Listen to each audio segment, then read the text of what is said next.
Number 9 biggest retirement mistake people make is failing to consider the impact of inflation and income taxes on your future retirement income needs. People say, I need $5,000 a month. Okay, great.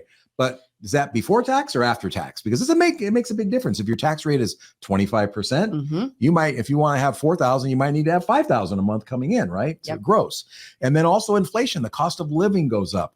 I always like to tell stories about my father. She's heard it a million times. Sorry, I think I can tell it. You want to tell it? My father, on the day he retired in 1980, his pension was $600 a month. That's right. The average cost of a car in 1980 was $3,000. So a couple months of his pension payment. I'm just going to go off the stage. You don't even need me here at all.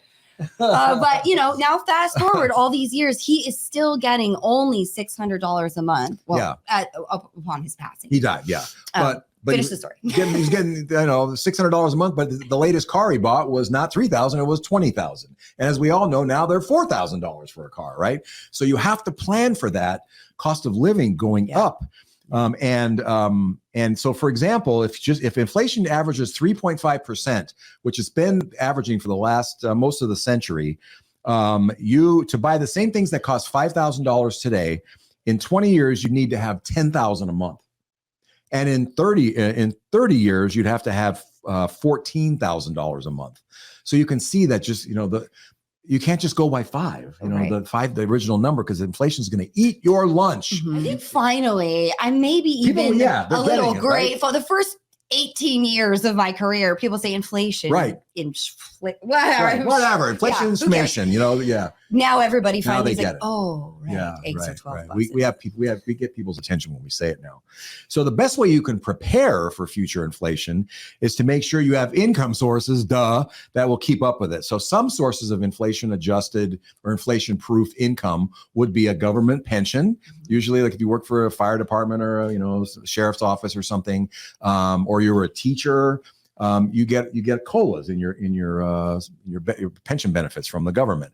Also, Social Security is a good source. They have cost of living increases as well. Got a really good one last year. Most private pensions, like my father's, don't have that. So you just have a level, stable income source, which is guaranteed to go down, down, down, down, down over the rest of your life in purchasing power. What do those people do? So other sources that you can have that you can make sort of a synthetic inflation-proof income having a portfolio that has some stocks in it. Stocks typically have a rate of return higher than inflation over the long run, so that will give you a higher income stream. And also rental real estate. If you happen to have money and you can buy some rental real estate when you're young, that will, because it's more affordable when you're young, even though it doesn't feel like it today. Right. You'll be able to get rents that go up, by inflation every year, most likely.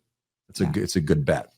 Taxes can also destroy your retirement because they eat up a big portion of your income, and they can sneak up on you through hidden taxes like higher Medicare premiums. If you make too much money and you're a married couple, you can actually have your Medicare premiums can go up by more than $12,000 a year.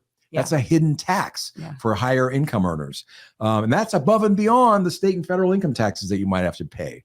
So unfortunately, those people who fail to plan for inflation and higher taxes and the different ways they tax you end up kind of being on the short end of the stick. And that explains where you see some of these 85-year-old people who are working as greeters in Walmart. No offense, Walmart, but they just didn't plan it in a lot of cases, and their money ran out.